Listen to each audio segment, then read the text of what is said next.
Sarima menghidap batu karang, empedu yang sangat serius.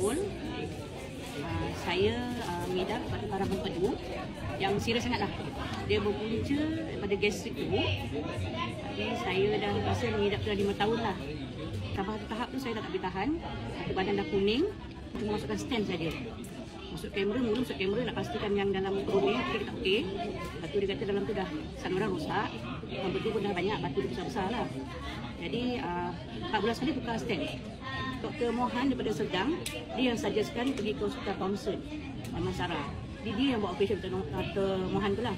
Dan dah buat tu, batu karang tu, mana sampai tu buang.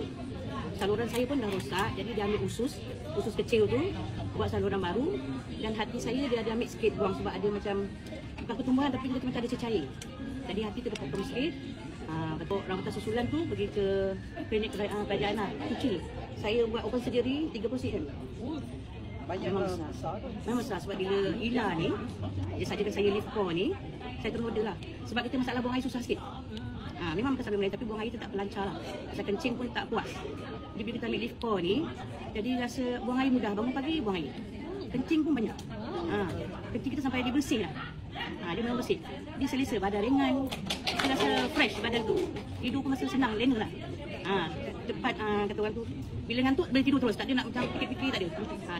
Inilah yang saya makan. Sekarang ni saya dah makan 4 botol. Sekarang saya dah order lagi. Yang akan datang baru sampai. Jadi saya rasa badan saya rasa sihat. Jadi saya terus repeat tu lah. Makan lagi benda ni. Lift core ni. Terima kasih. Okay, terima kasih.